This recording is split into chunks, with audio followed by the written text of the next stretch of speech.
Welcome to Hot Takes and Heated Debates, Episode 1. I'm DJ A9ZT.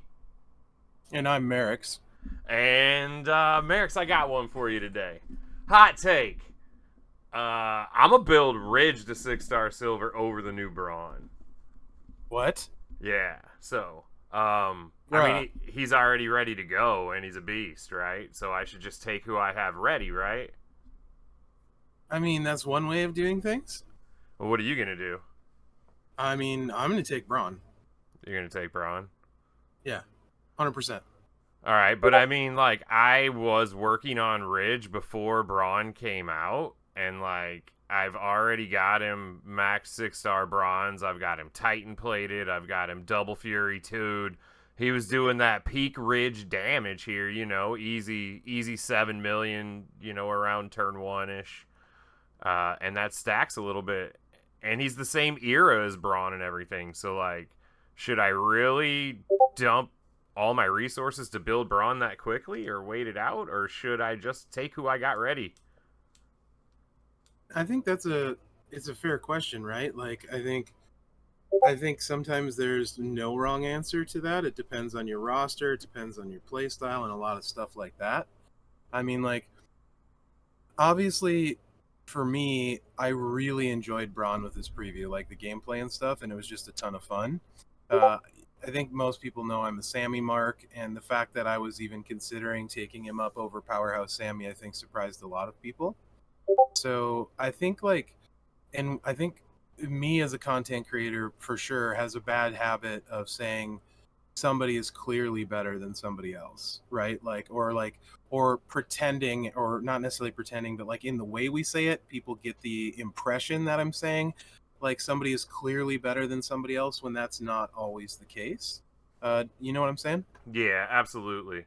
Absolutely. So, I mean, I've always just been that type of player, and it's evident, like, on my streams and that, like, if there's a coin contest, I don't ever have a list, or I don't ever plan these things. If I need to spend 45 million coin today, I'm just going to pull up the game. I'm going to look at my people. I'm going to be like, who's getting this coin today? And I'm just going to roll with someone. And it's kind of always just worked for me. And every rarity, I've done the same thing when a new one comes out. I've always just upgraded who I had ready just to get in the game and then play the long game. Now, for someone like me, that will work because I know that I'll gain back the resources to make another powerhouse to 6-star silver. Like, maybe not right away, but fairly decent rate. Like, it'll happen. It always does. So I can just take Ridge now, get in the game with a 6-star silver, because I feel like faction bosses are going to get harder. You're going to need that 6-star silver health to survive. And then I can really think about who I'm going to take next. So that's just kind of like how I've always done it. And sometimes it's worked out okay. Sometimes not so great. I mean, that's a really valid point, though, too. Like, get in the game, make your life easier on the short term. So I get that, right, too. The counterpoint I would have to that is, like, so me, for example, I was sitting on exactly 10 powerhouse tokens. So that's what I'm sitting on. So I have a choice to make. Do I, like if I'm in your situation, do I burn them right away on somebody that's ready? I don't know how long it's going to take to get 10 more. I generally take, I think a lot of people know, a little slower, more very analytic approach, or at least I like to pretend like I do. And usually it works out okay. But by the same time, that can backfire on you too, because the game can change tomorrow.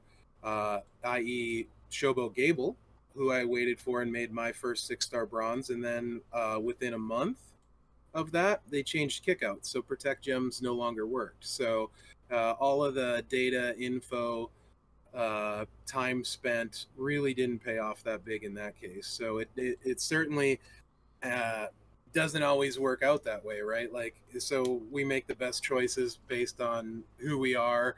And at the end of the day, I think fun, we're playing a game, right? So fun, whatever that means to you, whatever that means to me, should be our main goal, right? Like, whether it's Absolutely. fun. Yeah, it's fun for you if you want to fly by the seat of your pants and log in and be like, all right, I'm feeling this today, I'm doing this. or if it's fun for me to plan something out and make this key choice. But at the end of the day, too, I've found if I don't have fun playing a superstar, no matter what rarity I take him to, I just stop using him.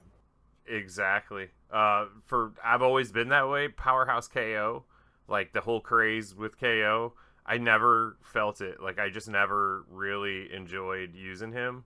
I don't enjoy.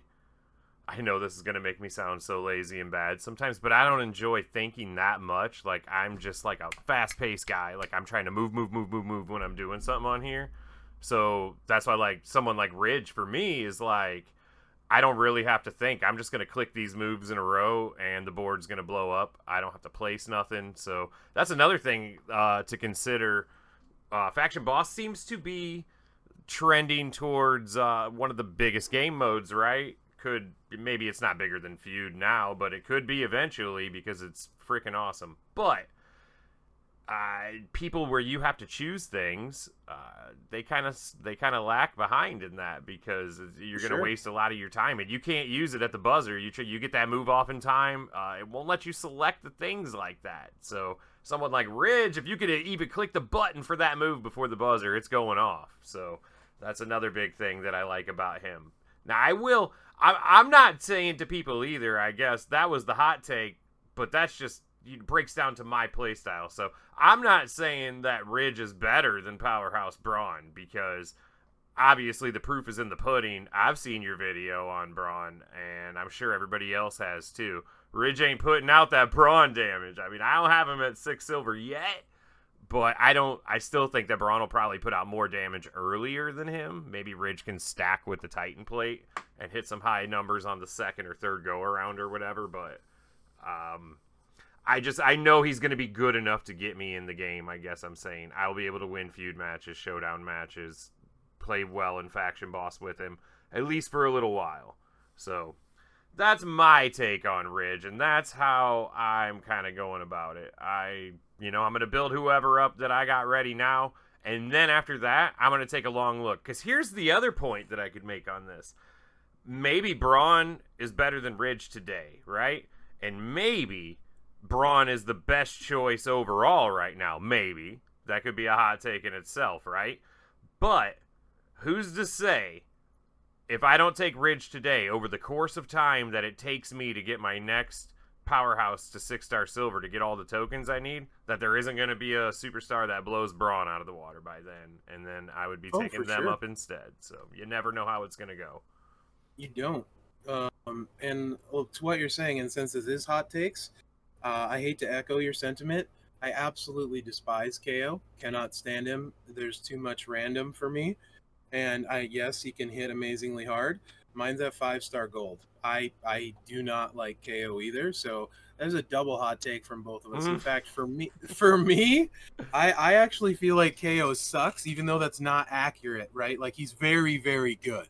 But I will say he sucks because I hate using him. So I'm right there with you there. Um, for Braun, it's like so you probably remember I hated Hall of Fame Nash, right? Braun Yeah. has got a finisher with the 2-turn skip, um, and that's he draws comparisons to Nash. So people sometimes are like, "Why would you like him when he's like Nash?" But whereas Braun can stun you like turn one because of the double red MP trainers we have, Seth and Butch.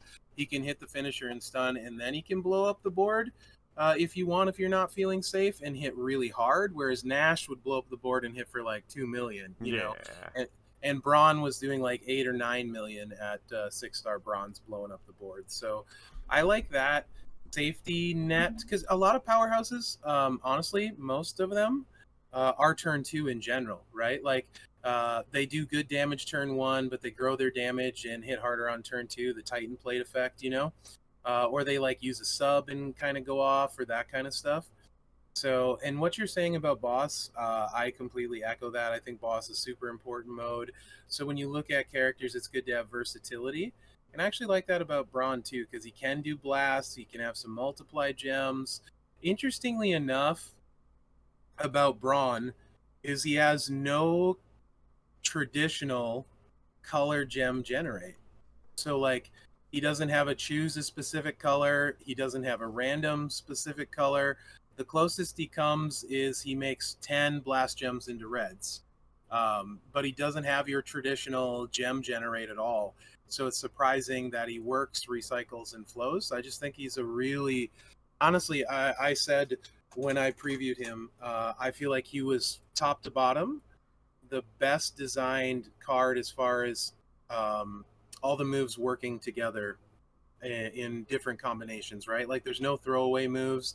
All of them have value, and you can do so many different combos. It kind of pissed me off too. I'm gonna tell you. Sometimes when we go to make a preview video, I might be short on time when we get it, and so like I need it to go quick, and I'll be like on my way to the computer and be like, please be an easy character, please be an easy character, right? Like some people have like 3 moves that go together, and then another 3 moves that go together, and then the 7th move is like a kick out or something, and that's money there. Like 2 move sets and I'm out. And then I looked at Braun's moves and I'm like, ah, damn it, I'll be back later. Like that's just it's too much. Like, and I sold my video short even. Like I know that I could have kept going, but I was like, let me just get the basic move sets out. I think I might have even told people. I'm like, I'm sure the other people will have more movesets than this. Go watch theirs. Like, sometimes I just get to that point. But, I mean, the flip side is I have people saying I put them to sleep and, and am boring. And what's the point of because my Braun video is literally almost 40 minutes. So that's not for everybody either. Yeah, well, I mean, let's be honest. People just complain to complain because they could easily skim through and skip like, okay, I don't like this moveset, boom, I'll just drag to the next match, right? Like that's easy to do. So they could do that, and they do, because I know like you put out that 40-minute video, I don't know, you probably got a couple thousand views on it, but if you look at the average view duration, it probably says like 6 minutes or something like that. You know what I mean? 10 minutes. I don't know. So you never average a full video, even close, right? You're lucky if you hit a third, of the time. That's why I like to put out the shorts sometimes, because it'd be like, oh man, they watch 82% of that one. Shoot. Not a bad idea. Yeah, well, I mean, that's really what we got for you today. I think this is going to be an awesome series because the sky is the limit here, and we're going to put these out. I would like to think that we could probably knock one out a week. Hopefully. That would be awesome. Like, also, too, in the comments, guys, like, do you want to throw topics? Yeah. Input's always great. I think the plan is to alternate who these go on channel. This one should go on DJ's channel. Next one should go on mine. Absolutely. So you got to subscribe to both channels if you want to see every episode. It'll be the same format, same formula, same layout, same visuals. We're just going to alternate which channel each episode goes on. So you'll see the odd videos on my channel and the evens on Mherex channel. And you all should drop a like on this video. If you've liked anything you heard, if you learned anything today, if you think Mherex sucks, any of the above, just go ahead, click the thumbs up button on this video right here. And if you're not already subscribed to both myself and Mherex, make sure you go out and subscribe. There will be a link to Mherex channel in my info section for this. And there will be, I'm sure, one for mine on his videos too, so when you see one over there. But get ready for lots more hot takes and maybe eventually some heated debates. Until next time, I'm DJ Anon. And I'm Mherex. Later. Peace.